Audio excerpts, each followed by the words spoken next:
saya tidak mengenal itu, dan sekarang kita pertegas.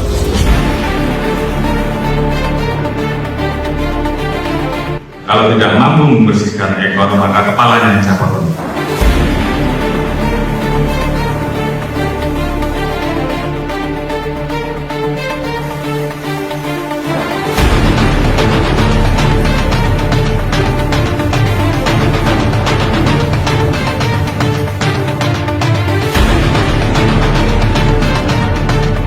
Bikin shock, Ferdy Sambo mengamuk di Makobrimob, tebar ancaman bakal buka borok Polri jika jadi tersangka. Sebelum lanjut, jangan lupa untuk like, follow, subscribe, dan share, karena berbagi itu indah.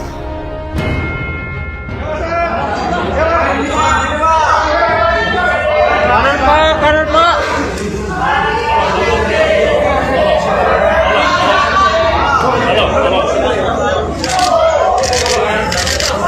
Mengagetkan, akun Twitter @agle_ben menyuitkan tentang kondisi Ferdy Sambo ketika sedang diperiksa. Katanya Ferdy Sambo mengamuk dan berteriak serta mengancam akan membongkar semua yang ia tahu jika ditetapkan sebagai tersangka. Di sisi lain, akun Twitter buronan Polri juga pernah menyuitkan tentang Ferdy Sambo yang merupakan bendahara mafia judi online, tetapi keterangan tersebut belum tentu kebenarannya. Sedangkan Baradae dalam pengakuannya, mengatakan bahwa tidak ada adegan tembak antara dirinya dengan Brigadir J, sehingga adegan baku tembak itu adalah rekayasa semata. Baradae juga berkata, bahwa banyak keterangan bohong yang ia ucapkan. Kasus kematian Brigadir J bisa saja menjadi bom waktu bagi Polri, semua kebusukan-kebusukan Yanak ada di dalamnya lambat laun akan terbongkar. Tentu saja, pengusutan kasus kematian Brigadir Nofriansyah Yosua Huta Barat alias Brigadir J makin menarik sorotan publik. Banyak spekulasi bahkan asumsi liar yang berkembang di tengah masyarakat tentang siapa dan apa sebenarnya motif pembunuhan tersebut. Terkait masalah ini, salah satu akun Twitter bernama @agle_ben bahkan membuat cuitan yang juga menarik perhatian banyak pihak. Ada beberapa cuitan yang diposting @agle_ben, mulai dari desakan kepada Presiden Jokowi untuk mengganti Kapolri hingga tentang kondisi Irjen Ferdy Sambo di Makobrimob. 10 menit YG lalu ada YG bilang ke aku bahwa Sambo mengamuk di sebuah ruangan, sambil berteriak, dia menebar ancaman untuk membuka semua YG dia tahu jika ditetapkan sebagai tersangka. Makanya dibawa ke Makobrimob. Apa benar ceritanya ini Pak Kapolri? Listio Sigit, cuitnya. Lalu pada cuitan terbarunya, @agle_ben menyinggung soal satuan tugas yang dikepalai oleh Irjen Ferdy Sambo. Begini cuitannya. Satgasus Polri YG dikepalai oleh Sambo ini adalah tim penebar teror. Dihuni oleh sekelompok polisi barbar. Tapi Kapolri terkesan membiarkan. Maka, untuk membersihkan institusi ini dari para bajingan berseragam, Presiden Jokowi harus ganti Kapolri Listio Sigit, tulisnya. Sementara itu, diketahui bahwa saat ini Irjen Ferdy Sambo telah ditahan di Makobrimob dan masih akan menjalani pemeriksaan oleh Komnas HAM. Di samping itu, Menko Polhukam Mahfud MD menyebut akan ada satu tersangka baru dalam kasus ini. Tim Sus bentukan Polri atas kasus ini juga telah menyampaikan bahwa pihaknya akan mengumumkan siapa tersangka selanjutnya yang dijadwalkan pada Rabu, 9 Agustus 2022 hari ini. Lebih lanjut, dalam pembunuhan berencana Brigadir Joshua mengarah ke Ferdy Sambo, Mabes Polri, mohon bersabar dulu.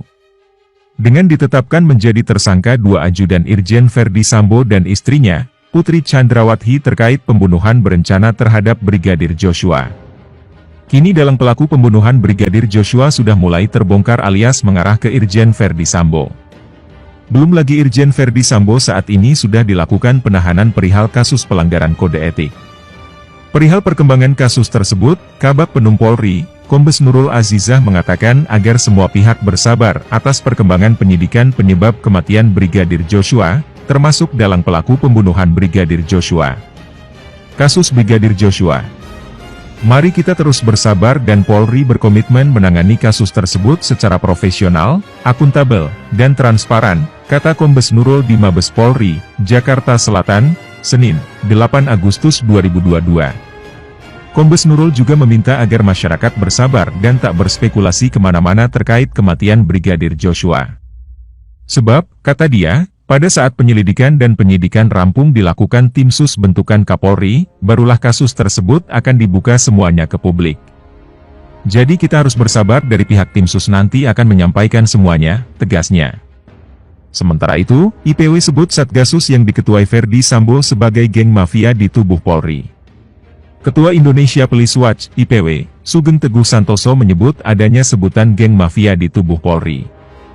Geng mafia itu menurut Sugeng adalah satuan tugas khusus, Satgasus, yang diketuai oleh Kadif Propam nonaktif Ferdi Sambo. Sugeng menyebut geng mafia ini memiliki kekuasaan dan kewenangan yang cukup besar. Namun, mereka menyalahgunakan keperuntukan wewenangannya tersebut. Ini yang menjadi catatan saya, bahwa di dalam kepolisian diduga terdapat geng mafia, yang memiliki kekuasaan yang cukup besar atas kewenangan yang diberikan, tetapi kemudian wewenang tersebut disalahgunakan. Kami mendeteksi bahwa beberapa nama tersebut masuk di dalam satu tim yang dinamakan Satgasus. Ini diketuai Ferdi Sambo dan beberapa orang juga terlibat, kata Sugeng. Sugeng mengatakan di dalam Satgasus tersebut termasuk di antaranya tersangka Baradae dan Brigadir R. Sebelumnya, Inspektorat Khusus, Irsus, juga melakukan pemeriksaan terhadap 25 personel polisi terkait kematian Brigadir J. Menurut Sugeng, dari 25 personel Polri tersebut juga masih dimungkinkan masuk dalam Satgasus tersebut. Ada Baradae, Brigadir Riki bagian dari Satgasus, kemudian yang ditangkap dan ditahan dari 3 Polres Jakarta Selatan dan 1 dari Polda Metro Jaya juga dari Satgasus. Nah, harus diteliti 25 orang ini apakah kemudian juga dari Satgasus. Saya duga masih ada kelompok lain, jelasnya. Mengenai 25 personel Polri yang diperiksa oleh Irsus tersebut terkait pelanggaran kode etik dalam penanganan kasus Brigadir J. Bagi Sugeng, kasus ini telah menunjukkan adanya satu solidaritas ngawur. Jadi tindakan pelanggaran kode etik ini terstruktur, masif dan sistematis, katanya. Sugeng lantas menjelaskan lebih lanjut, letak sistematisnya terletak pada penghilangan sepaket barang bukti.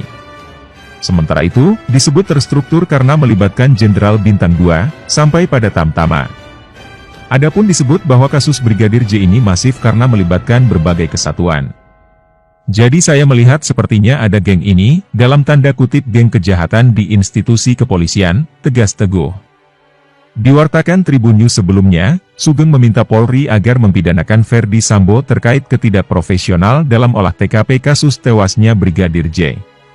Sugeng pun menganggap, jika Ferdi Sambo terbukti melakukan ketidakprofesionalan maka menurutnya tidak cukup dihukum dengan proses etik tetapi perlu adanya proses pidana. Penempatan Ferdi Sambo di Makobrimob adalah untuk melancarkan proses pemeriksaan Irsus, Inspektorat Khusus, maupun Tim Sus. Pemeriksaan saat ini diketahui adalah terkait dengan pelanggaran kode etik berat yaitu merusak TKP dan menghilangkan bukti, pistol, proyektil, dan lain-lain.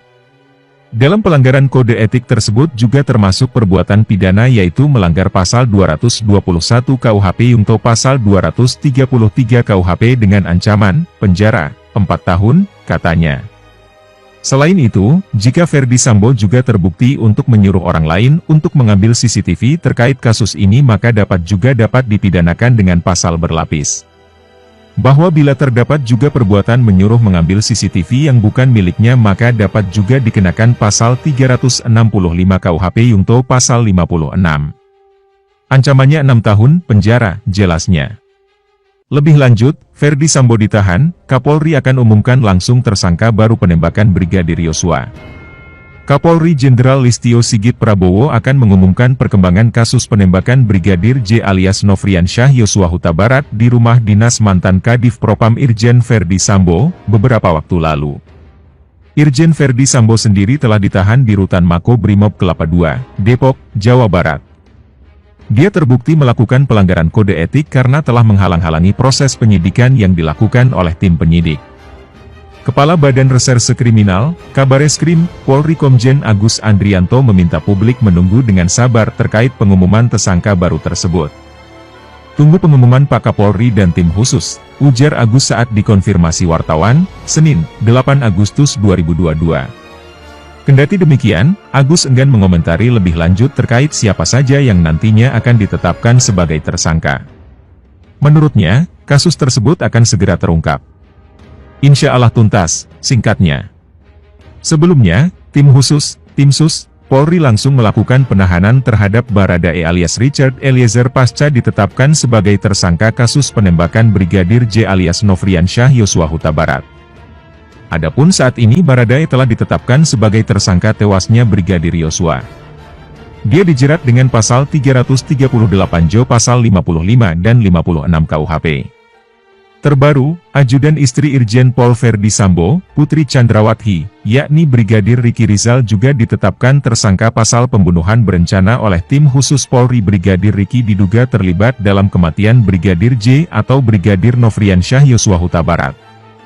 Direktur Tindak Pidana Umum, Dirtipidum, Mabes Polri Brigjen Pol Andi Rian Jajadi mengatakan, adapun Brigadir Riki tak hanya ditangkap, melainkan sudah ditahan dan mendekam di Bareskrim Polri.